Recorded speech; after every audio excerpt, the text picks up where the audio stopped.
Goeiedag almal, ek's dorpsraadlid Philip Palau hier van Loederitz in Namibië, die trotse burgemeester van hierdie pragtgemeenskap.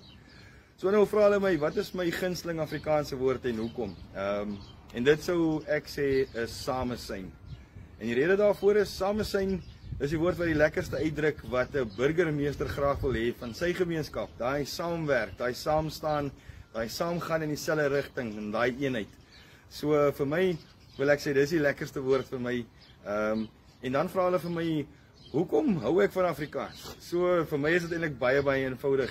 Ek is Afrikaans. Ek geniet die taal. Dit is vir my baie trots om Afrikaans te wees. Vir my is Afrikaans vol kultuur, vol kleur. Hy's lewend, hy's bewend, hy's aan die gang en hy verander elke dag. En dis vir my 'n groot voorreg om hierdie mooi taal te gesels en myself te kan uitdruk en uitleef in dit.